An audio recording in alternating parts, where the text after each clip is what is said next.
काय म्हणतोय?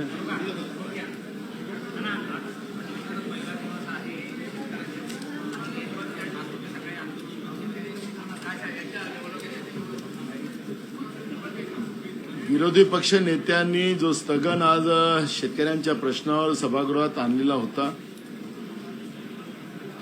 आपण पाहिलं की सरकार शेतकऱ्यांचं दुःख ऐकायलाच तयार नाही, समजायला तयार नाही. आणि आम्ही कधी नव्हे एवढी मदत शेतकऱ्यांना दिली असं सांगून पुन्हा शेतकऱ्यांच्या तोंडाला पानं पुसण्याशिवाय दुसरं काही करत नाही असं चित्र आपण पाहतोय. खरं तर सरकार अगर गंभीर असतं, विरोधी पक्ष नेत्यांनी जो स्थगन शेतकऱ्यांच्या प्रश्नावर सभागृहात जे स्थगन आणलेलं होतं त्याच्यावर सरकारने चर्चा घडवायला असती असं आम्हाला वाटतं. पण सरकारने पुन्हा विधानसभेत आम्ही सगळ्यात जास्त मदत दिल्याचं जाहीर करून महाराष्ट्राच्या शेतकऱ्यांच्या जखमेवर मीठ चोळण्याचं पाप केलं असं म्हटलं तर हा आरोप नाही, ही वस्तुस्थिती आपल्याला पाहायला मिळणार आहे. आज हिवाळी अधिवेशनाचा पहिला दिवस, शेतकरी मोठ्या आशेनं या अधिवेशनाकडे लक्ष देऊन आहे. विदर्भातलाच यवतमाळ जिल्हा हा देशातला सगळ्यात जास्त शेतकऱ्यांचा आत्महत्या करणारा जिल्हा आहे देशातला. आपण पाहतोय की दररोज किड्या माकुळ्यासारखा अन्नदाता आत्महत्या करताना आपण पाहतोय. सरकार सांगतं की विदर्भावर चर्चा आम्ही करू. विदर्भाच्या अन्नदात्याबद्दलच सरकारला चर्चा करायला तयार वेळ नसेल, राज्यातल्या अन्नदात्याबद्दलच चर्चा करायला वेळ नसेल तर ही गंभीर बाब आहे. आणि सरकार विधानसभेमध्ये 14 कोटी लोकांचं विश्वास असलेला हा लोकशाहीच्या मंदिरामध्ये सरकार खोटं बोलतंय. पांडुरंगाच्या सामोरी सुद्धा हे सरकार खोटं बोलते. अशा पद्धतीचं हे सरकार आहे. आणि या सरकारचा अधिवेशनाची सुरुवात आहे. काल सरकार सांगत होते की कामकाज पूर्ण नाही झालं तर आम्ही अधिवेशन वाढवू. आता आपल्याला माहितीसाठी सांगतो की सोमवारी हे अधिवेशन चालू होईल, म्हणजे पुढच्या आठवड्यात. आणि पूर्ण कामकाजाचे दिवसच आपण पाहिले तर फक्त 5 दिवस आहे. हे 10 दिवसाचं अधिवेशन, आजचा दिवस गेला, उद्याचा दिवसही सुद्धा अशाच पद्धतीने सरकार गमवणार आहे. 2 दिवस असेच गेले, 5 आणि 2 7. आणि मग अशासकीय कामकाज 3 दिवसाचं झालं, सरकारचं कामकाज संपलं. खरे कामकाजाचे 5च दिवस या सरकारमध्ये आपल्याला पाहायला मिळणार आहे. आणि मग इथून आपला हा इथं पर्यटनाला जे सरकार आलेलं आहे, जनतेच्या पैशाची उधळपट्टी करायला आलेलं सरकार, हे विदर्भाच्या आणि महाराष्ट्राच्या जनतेच्या तोंडाला पानं पुसून जाईल अशाच पद्धतीची अवस्था आज आपल्याला पाहायला मिळते.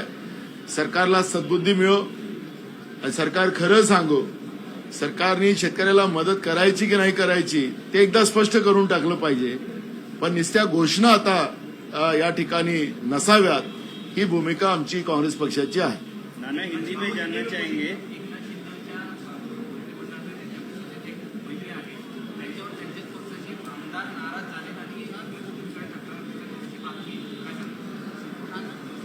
या सरकारमध्ये आपसातलेच मतभेद फार आहेत.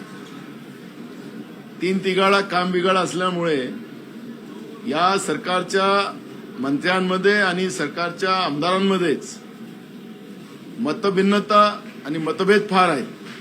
त्यामुळे हे स्वतःच्याच पापानं पडणारं सरकार आहे. त्याच्यामुळे व्यक्तिगत एका दलाच्या आमदार आणि मंत्र्याबद्दलची आपल्याला या ठिकाणी नाही, सगळ्या सरकारबद्दलच ही भूमिका आहे.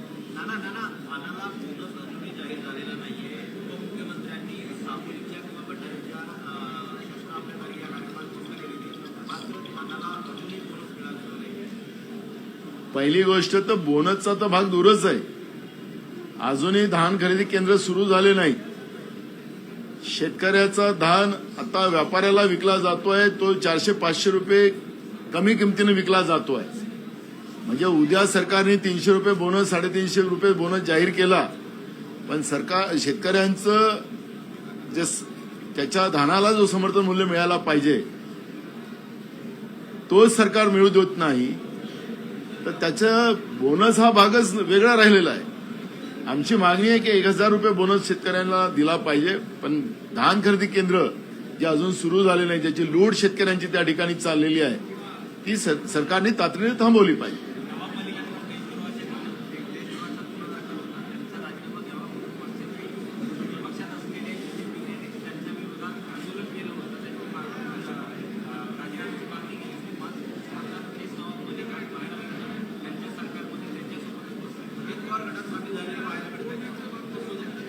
असं आहे की आणि मग तो शुद्ध होतो. आता ते झाले असतील, असंच मान्य करू. त्यामुळे जनता हे सगळं बघते आहे, योग्य वेळेस जनता निर्णय घेईल. नाना, हिंदी में जानना चाहेंगे, आज पहला दिन हुआ है, क्या अपेक्षाएं थी, क्या पूरी हुई? महाराष्ट्र में जो लास्ट टाइम जो साल भर के पहले जो अवकाली बारिश हुआ था उसमें किसान का नुकसान हुआ था. इस साल बारिश के फसल में भी कई जगह सूखा रहा, कई जगह किसानों की फसल पानी के अंदर डूब गई थी, उसकी भी मदद नहीं की. और अभी जो बारिश आई है, बेमौसमी बारिश हुई, वो बारिश में बड़े पैमाने में किसानों का फसल की नुकसान हुई. तो ये बार बार किसानों का नुकसान होने से बड़े पैमाने में अन्नदाता और किसान इस राज्य का आत्महत्या कर रहा है. और इसलिए आज हमने एक स्थगन लाया था, और स्थगन के आधार पर सरकार को हम जवाब पूछना चाहते थे, लेकिन सरकार ने जवाब देने की जगह झूठ की बातें वहां रखी, झूठ का पिटारा वहां पे खोला, और किसानों को मदद न देने की व्यवस्था हमने घोषणा तो की है, लेकिन मदद अभी तक नहीं मिली, और उससे किसानों की बड़े पैमाने में आत्महत्या यहाँ पे हो रही है. हमारी आज भूमिका ये थी कि आज कोई कामकाज था नहीं, तो सरकार ने इसके ऊपर चर्चा करना चाहिए और तुरंत किसानों को मदद देना चाहिए. ये मांग हमारी कांग्रेस की थी. लेकिन महाराष्ट्र में जो किसान विरोधी सरकार जो है, बीजेपी प्रणीत सरकार है, ये सरकार किसान विरोधी है, ये स्पष्ट हो चुकी है. सरकार महायुतीच्या आमदारांना 40 कोटींचा विकास निधी देणार. यांनी जे काही प्लॅनिंग केलेलं आहे महाराष्ट्रामध्ये, आपण पाहिलं की आता कॉन्ट्रॅक्टर संपावर जायला लागलेले. 10,000 कोटीचे पेमेंट बाकी आहेत. आपल्याला पाहायला मिळतं की निर्मल भवन मधून टेंडर मॅनेज केले जातात, अभाव टेंडर दिले जातात. मुंबई सारखे शहर आणि अनेक शहरामध्ये आपण पाहतोय की कामं, त्या जी काही मर्यादा असते ते कामं संपवण्याची, त्या मर्यादेमध्ये ते कामं संपवले जात नाही. मग त्याचं पुन्हा रिटेंडरिंगच्या जागी त्याच कॉन्ट्रॅक्टरला पुन्हा रेट वाढवून ते कामं दिले जातात. आणि या पद्धतीनं मोठ्या प्रमाणात राज्याची तिजोरी लुटण्याचं काम राज्यातलं सरकार करते आहे. काल सरकार सांगत होती की आमच्याकडे अजून 1,20,000 रुपयापर्यंतचं लोन घेण्याची मर्यादा आहे. म्हणजे हे सरकार कर्जानी चाललेलं आहे, हे सरकारने काल मान्य केलेलं आहे. आता आमदारांना खुश करण्यासाठी ते जे काही पैसे त्यांच्या भागाच्या विकासासाठी दिले जाणार आहे असं ते सांगतात आहेत. आम्ही तर मागणी करणार आहोत की जे तुम्ही गेल्या काळात जे पैसे दिलेत ते खरेच कामं झालीत की नाही झालेत हे बघण्याची एक कमिटी आमदाराची महाराष्ट्र विधानसभेची बनवा. कारण की लोकांचे पैसे त्या देत असतील, महाराष्ट्राचाच विकास होतो, त्याला काही आमचा विरोध नाही, पण संपूर्ण महाराष्ट्राचा विकास झाला पाहिजे ही पण मागणी आमची त्याच्यामध्ये आहे.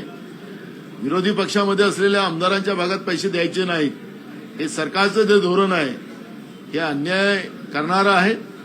पण जे पैसे मागच्या काळात दिलेले या सरकारने आहेत ते कामं झालेत की नाही झालेत, की का अगदावर झालेत, हे कामं तपासण्याची एक कमिटी विधिमंडळाची बनवावी ही मागणी आम्ही करणार. नाना, आज अधिवेशनाचा पहिला दिवस आहे, अशामध्ये एसआयटीच्या अधिकाऱ्यांचे नाव घेऊन चौकशी करणार कुठे ना कुठे आदित्य ठाकरे. मला हे कळत नाही, दर अधिवेशनाच्या काळात या पद्धतीनं विधिमंडळाच्या आमदाराला टार्गेट करून सरकार सत्तेचा दुरुपयोग करते असं मी म्हणेल ते वावगं ठरणार नाही. कारण की आदित्य ठाकरेंची बद्दलची जी भूमिका ही आजचीच नाही, तर गेल्या आता हे नागपूरचं अधिवेशन तर या सरकारचं शेवटचं अधिवेशन आहे. पुढचं नवीन सरकार येईल त्यांचं अधिवेशन नागपूरला येईल. तर मला आठवतं की प्रत्येक अधिवेशनामध्ये हा विषय अधिवेशनाच्याच काळात येतोय. तर म्हणजे हे सरकार विरोधकाला घाबरतं आणि म्हणून तुमच्यावर एसआयटी लावू अशी भीती निर्माण करण्याचं पाप तर हे सरकार करत नाही ना, असा प्रश्न या ठिकाणी निर्माण होतो आहे. त्याच्यामुळे सरकार आपल्या सत्तेचा दुरुपयोग करते असं आम्हाला म्हणावं लागेल. वो हिंदी में बताइए, एसआईटी की जांच करने वाली सरकार क्या करेगी? आदित्य ठाकरे के बारे में बार बार जब भी ये विधानसभा का सेशन शुरू होता है तब उसी समय में इस तरह की अफवाहें उड़ाई जाती है और सरकार अपोजिशन को घबराती है. हमारे बारे में सवाल नहीं पूछे जाए इसलिए अपोजिशन को किसी को तो टारगेट कर कर इस तरह का माहौल बनाने का काम वो करती है. सरकार डरती है अपोजिशन को और सरकार खुद भ्रष्टाचारी सरकार है और सरकार जो कुछ कर रही है, आज किसानों की आत्महत्या हो रही है, तो यही सरकार कह रही थी कि हम जीरो आत्महत्या का महाराष्ट्र बनाएंगे. तो इनकी सरकार आने के बाद तो आत्महत्या बढ़ती गई है. तो किसानों की आत्महत्या की जवाबदारी ये सरकार की, क्या इनके ऊपर 302 के गुने दाखिल हो गए? ऐसे कई सवाल हम पूछेंगे. इसलिए सरकार ने डराने की बात छोड़ो, जनता के प्रश्न ये यहाँ पे कैसे छूटेंगे, लोगों को हम कैसा न्याय देंगे, इसके आधार पर विधानसभा में चर्चा होकर न्याय देने का काम हम लोगों ने करना चाहिए. आपस की व्यक्तिगत इस तरह की धमकी देकर अपोजिशन को डराने का काम अगर सरकार करती तो ये सरकार का निषेध हम करते हैं. नाना, आखिरी सवाल. नवाब मलिक पर देशद्रोह का मामला रजिस्टर करने वाली बीजेपी आज खुद उनको साथ में लेकर बैठ रही है. किस तरीके से कांग्रेस पार्टी से देखते हैं? गुजरात में वॉशिंग मशीन है, वो वॉशिंग मशीन में गए कि वो देशद्रोही आदमी हो, भ्रष्टाचारी आदमी हो, मर्डरेड आदमी हो, वो सब बिल्कुल साधु संत बन जाता है. ये अगर बीजेपी का मानना है तो ठीक है, सत्ता के आधार पर जो इनको राजनीति करना है तो करे, लेकिन देश की और राज्य की जनता इस सब चीजों के ऊपर ध्यान देकर बैठी है. Thank you.